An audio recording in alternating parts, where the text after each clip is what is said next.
আমি ওনার একটা কবিতার সংকলন আর আজগরি বেগমের একটা গানের ক্যাসেট বের করছি। আপনি আসলে এগুলো করবেন? কিন্তু এর কোনোটাই তো আপ টু দা মার্ক না। দূর মিয়া, তা দিয়ে তোমার দরকার কি? তোমাকে যে কাজে এনেছি সেটা ঠিকঠাক মতো করলেই চলবে। ওই দেখো দেখো দেখো, তাকাও তাকাও দেখো। তুই হোয়াইট ড্রেসটা পরলে এত সুটকি লাগে। বেগুনি রঙের জন বড় আর ফিরোজা রঙের জন ছোট, ডাইরেক্ট তাকিও না। এসো এসো, কেমন আছো তোমরা?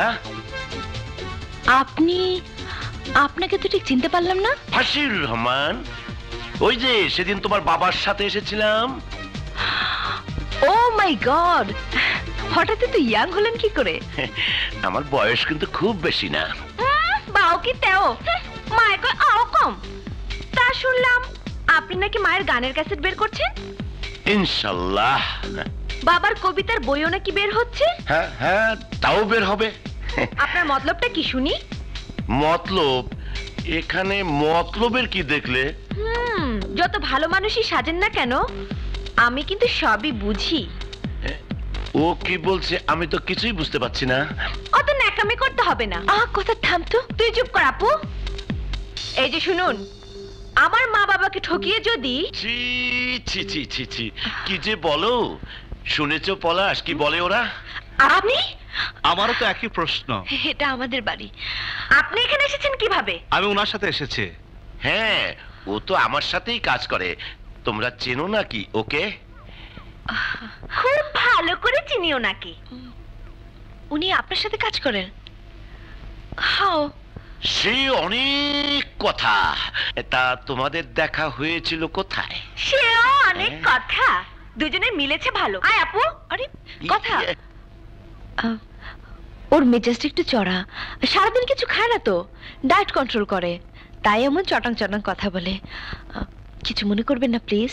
কি যে বলেন, আমাদের স্যার এই সব ব্যাপারে এত সহজে কিছুই মনে করেন না। তাছাড়া উনি আগুন লাগাইয়া দিলেন, আপনি পানি ঢেলে দিলেন, বাস ঠান্ডা। ভালোই বলেছেন। বাবার সঙ্গে দেখা হয়েছে? উনি কবিতা আনার জন্য গিয়েছেন। ও মাই গড, হাবুর কবিতা? আপনারা কবিতা শুনুন, আমি কেটে পড়ি। পলাশ, কি বুঝলে? স্যার, পুরো ফ্যামিলিটাই পাগল। আরে ওই দুইটার মধ্যে কোনটা আমার? আমি যতটুকু বুঝতে পেরেছি ওদের দুজনের মধ্যে... না না না না, এখন না, সব বাসায় গিয়ে শুনবো। কবি আসতেছে। ও আচ্ছা, আসুন স্যার আসুন। এই যে কবিতার খাতা নিয়ে। ইয়ে স্যার, শুনুন শুনুন, আমার হঠাৎ মনে পড়লো আমার এক্ষুনি একটু পাবলিশারের কাছে যাওয়া দরকার। বসো বসো বসো। এবার বলো কোনটা? স্যার বলবো স্যার। তুমি তো ওই খুকি বুড়ি আজগরি বেগমের কথাই বলবে। অবশ্য উনিও চলে, খারাপ না। চুপ করো পলাশ, তুমি বলো। আমার তো স্যার ওই লাবণীকে ভালো লেগেছে। আম গাছে কানুন রান্না লাগাইলো, লাবণী এলো কইতে। কেন? ওই যে বড় বোন। লগ্ন, ওর নাম লগ্ন। ইস, একদম আমার সাথে তোমার সাংঘাতিক মিলে গেছে।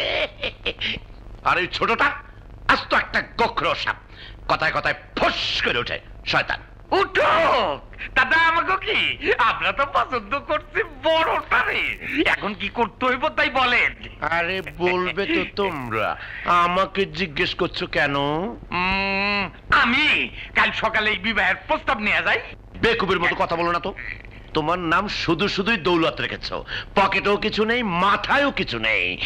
পলাশ, তুমি বলো। আপনি ওনার সাথে নিজে কথা বলুন, সেটাই সবচেয়ে ভালো হবে। আমার সাহসে কুলায় না, কি বলতে কি বলে ফেলবো, পরে সব গন্ডগোল হয়ে যাবে। কাম করেন স্যার, আপনি একজন উকিল পাঠান, আপনার পক্ষ হইয়া সেই সব কথা বলবে। এই কথাটা মন্দ বলনি, তবে কথা বলার চেয়ে আমার একটা চিঠি নিয়ে গেলে কেমন হয়? খুব ভালো হয়। ইস, এই কথাটা পেতে ছিল, মুখে আসে নাই। কি পলাশ, প্রস্তাবটা তোমার কাছে কেমন লাগলো? জি ভালো।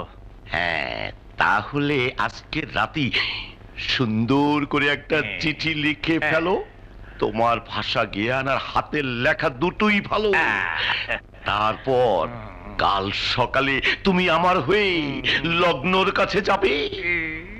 আমি? হ্যাঁ, কেন, কোনো অসুবিধা আছে নাকি? আরে তুমি তো নিজে প্রেম করতে যাচ্ছ না, আমার পক্ষ থেকে যাচ্ছ। যা করবে, যা বলবে, আমার হয়েই বলবে।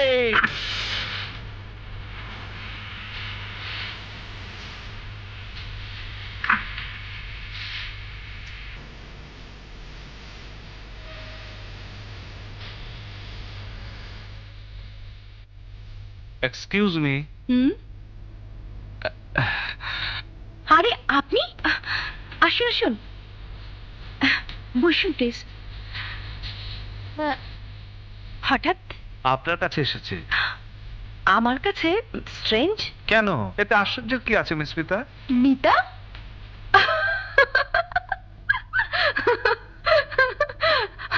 আপনি মিতার কাছে এসেছেন? এ বাড়িতে তো মিতা নামে কেউ থাকে না। না মানে ওই আমার একটাই সমস্যা, কারণ নাম মনে থাকে না। আপনি তো মিস শান্তা? জি না। আসলে আমি এসেছি আপনাকে কয়েকটা কথা বলতে। ইয়ে, যদি আপনি যে বোকা ভাবা হয় জানেন নিশ্চয়ই। যা বলার স্ট্রেট বলতে পারেন, গোপনীয় হলেও কোনো অসুবিধা নেই, কারণ আপাতত এখানে আর কেউ আসবে না, right? Thank you miss Ratna. আমি বলতে এসেছি মানুষের বাইরের রূপটা কিন্তু আসল নয়। এই যে আমি একটু সংকোচ বোধ করছিলাম, ভদ্রতা করছিলাম, আপনি ভাবলেন গুড বয়।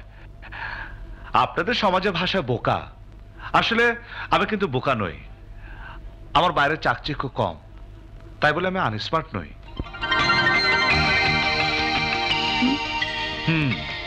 ঠিক এই কথাটা, মানে আপনার এই ভুলটা ভাঙাতেই আমার আশা। আপনি মরিচিকার পিছনে ছুটছেন, শহরের ওভার স্মার্ট ছেলেদের বেশভূষাক দেখে মনে করছেন ওরাই আপনার যোগ্য প্রেমিক। না, বলুন, আই মিন থার্ড আই। দেন নিজেকে দেখুন, তারপর আপনার চারিদিকে ভালো করে তাকিয়ে দেখুন। দেখবেন যে কজন আপনার দিকে ভালোবাসার দৃষ্টিতে তাকিয়ে আছে, তার মধ্যে কার ভালোবাসা সবচেয়ে পরিষ্কার, সবচেয়ে সুন্দর। তাহলে দেখবেন আপনি কারেক্ট লোকটিকে বেছে নিয়েছেন নিজের জীবনের সাথে। তখন তাকে ভালোবাসুন, পাগলের মতো ভালোবাসুন। সারা পৃথিবীর সব মানুষকে জানিয়ে দিন আপনার ভালোবাসার কথা। চোখ বন্ধ করে একবার অসুন্দর কদাকার লোকটিকে দেখুন, নাকি অন্তরে লুকিয়ে থাকা সুন্দর মন? উত্তর পাবেন সুন্দর মন। এতক্ষণে নিশ্চয় বুঝতে পেরেছেন আমি কি বলতে চেয়েছি।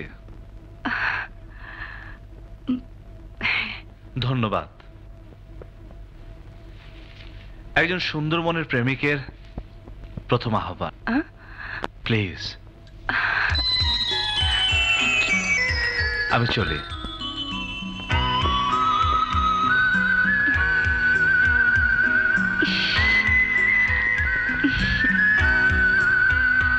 সুপ্রিয় লগ্ন, আমার জীবনে এটাই প্রথম প্রেমপত্র।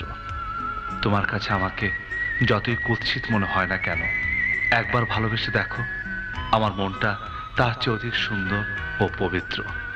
তোমার সাড়া পেলে আমার ভালোবাসা দিয়ে পৃথিবীতে ইতিহাস করব, অনিঃশেষ ভালোবাসা।